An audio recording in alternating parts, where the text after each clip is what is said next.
Este es el templo más antiguo descubierto en este planeta. Durante años los arqueólogos susurraban la última advertencia de Klaus Schmidt antes de su fallecimiento. Una confesión tan inquietante que el equipo de rodaje que la registraba detuvo la grabación para confirmar si él hablaba en serio. Schmidt afirmó que la situación en Göbekli Tepe era mucho más grave y alarmante de lo que había imaginado, y comparó lo encontrado con la materialización de una antigua teoría de conspiración. Según su relato, bajo Göbekli Tepe yacían vestigios de una catástrofe que en algún momento reinició a la humanidad, testimonios tallados en piedra por supervivientes que temían el fin de su mundo. Pocos días después de hacer esas declaraciones, Schmidt murió. Sus hallazgos más polémicos fueron requisados y la cámara más profunda fue sellada con hormigón fresco en el plazo de 2 días. Lo que había descubierto sugería que la historia humana no era una línea recta, sino un ciclo que ya se había interrumpido en el pasado y que podía volver a interrumpirse. La pregunta relevante no era si los pueblos antiguos habían erigido Göbekli Tepe, sino de qué huían y por qué intentaron advertir con tanta desesperación a quienes vendrían después. Klaus Schmidt había levantado su reputación con cautela, precisión y pruebas. Nunca se apoyó en conjeturas, pero 3 semanas antes de morir dejó atónito al equipo del documental al renegar de conclusiones que había defendido durante décadas. Sus colegas atribuyeron ese giro a agotamiento o a una crisis, pero Schmidt persistió. Había aceptado una verdad que la ciencia oficial no estaba dispuesta a reconocer. Tras su repentino infarto, los materiales más importantes de su investigación desaparecieron en el lapso de 2 días, y el área donde acababa de comenzar excavaciones fue cubierta de hormigón. La historia comienza en 1994, cuando Schmidt examinó un cerro sin pretensiones en el sudeste de Turquía llamado Göbekli, que hasta entonces se consideraba un simple cementerio medieval. Sin embargo, al ver el lugar por primera vez, quedó inmóvil. El promontorio no era un accidente natural, sino una obra humana.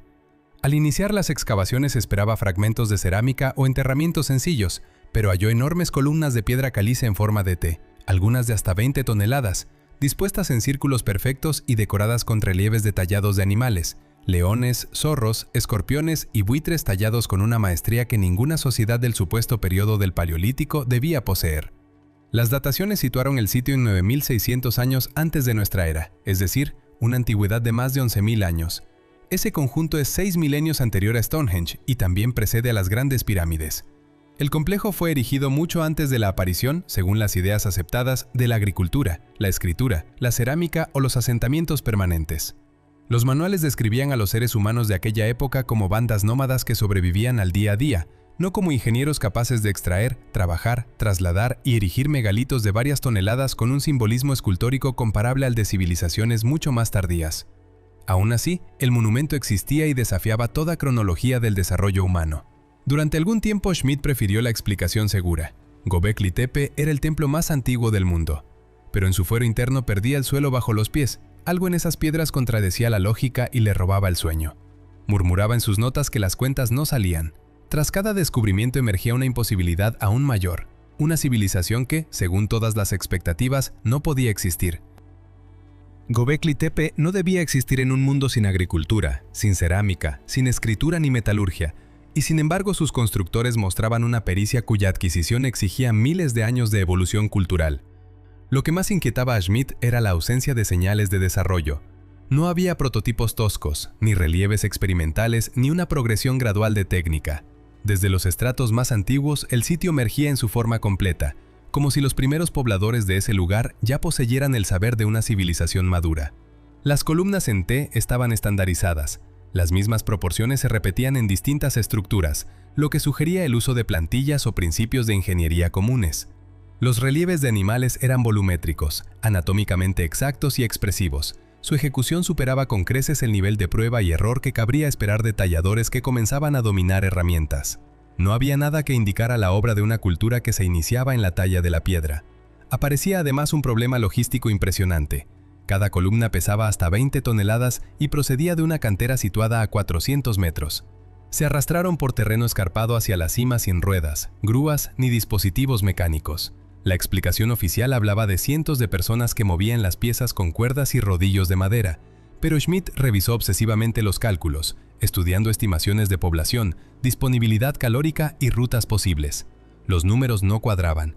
Esa región no podía albergar a tanta gente como para suministrar la mano de obra necesaria.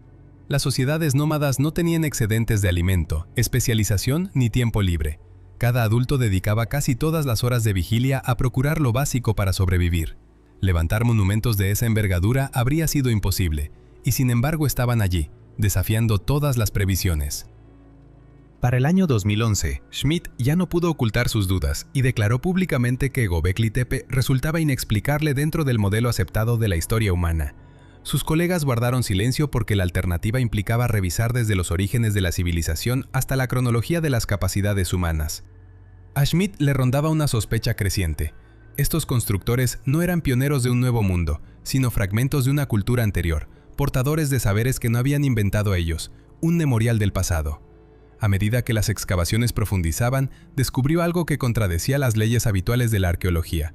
Generalmente las obras más primitivas aparecen en las capas más antiguas y la habilidad crece hacia arriba en la secuencia temporal.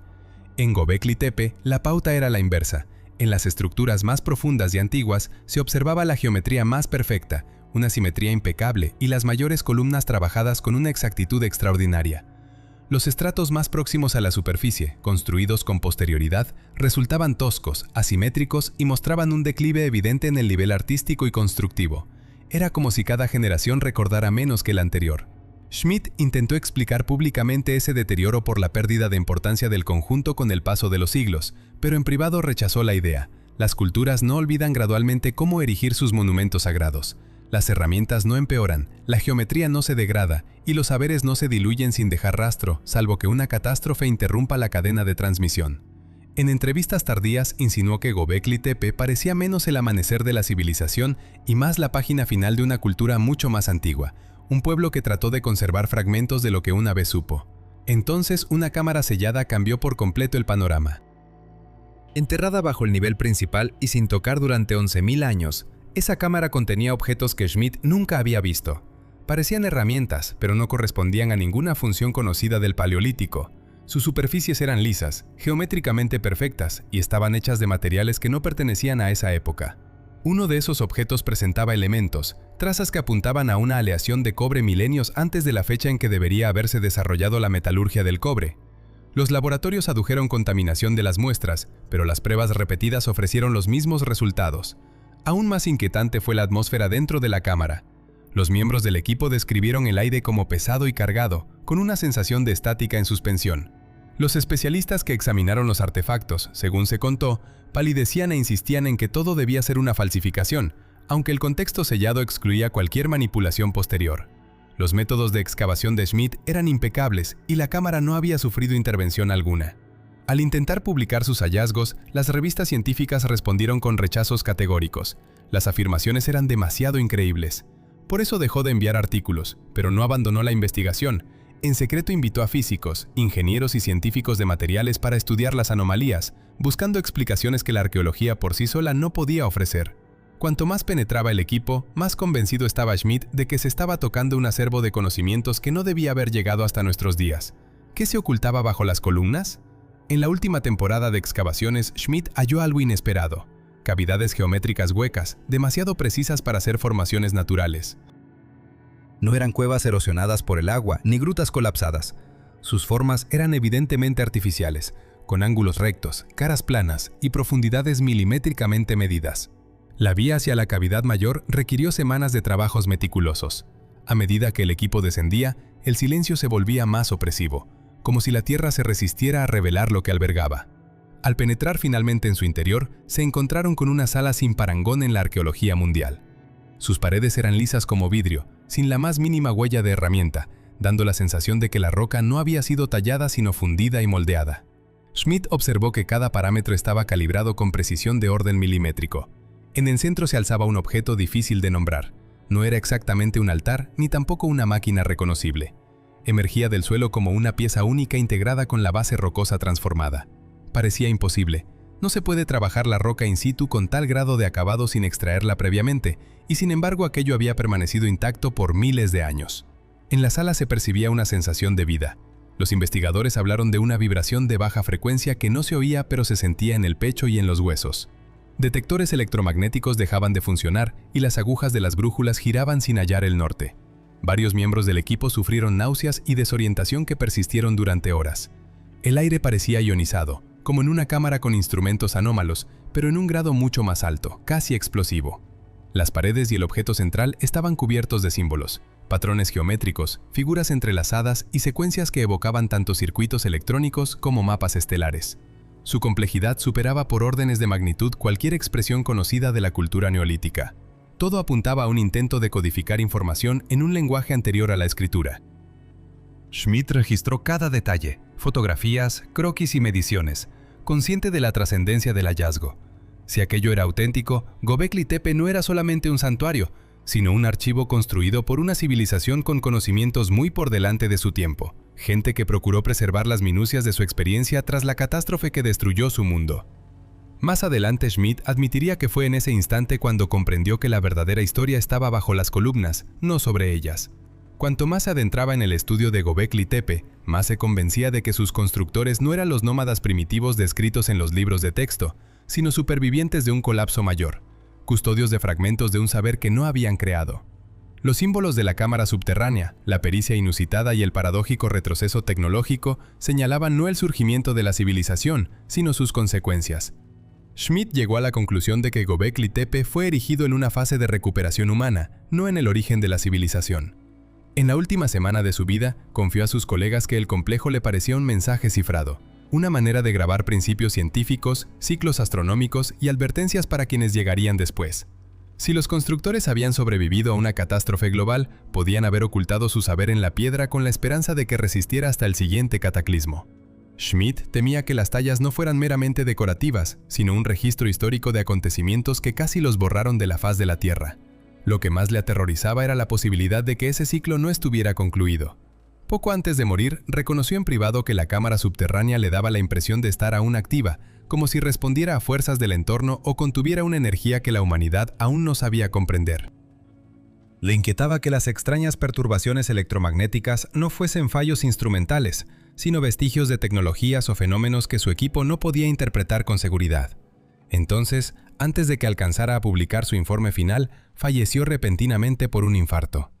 En el plazo de 48 horas, la cámara fue rellenada con hormigón, el acceso anulado y la documentación retirada. Las autoridades lo justificaron como una medida de conservación, pero el equipo de Schmidt percibió un significado diferente. Alguien había decidido enterrar ese descubrimiento para siempre. En su última entrevista grabada, Schmidt advirtió que la humanidad podría repetir el ciclo grabado en la piedra hace 11.000 años. Si su intuición era correcta, Göbekli Tepe no era solo un monumento, sino un mensaje dejado por una cultura al borde de su propia extinción, un testimonio de conocimientos, temores y advertencias que sus creadores esperaron que alguien en un futuro lejano comprendiera. Hoy, la cámara más profunda yace cubierta por una losa de hormigón, y los símbolos permanecen fuera del alcance público, como si la verdad fuera demasiado peligrosa o destructiva para enfrentarse a ella. Caminamos por la superficie creyendo que nuestro mundo es único y que la historia transcurre sin interrupciones. Pero, ¿y si la gente de Göbekli Tepe intentó decirnos lo contrario? ¿Y si la humanidad ya vivió un colapso y ahora vuelve a acercarse en silencio a otro?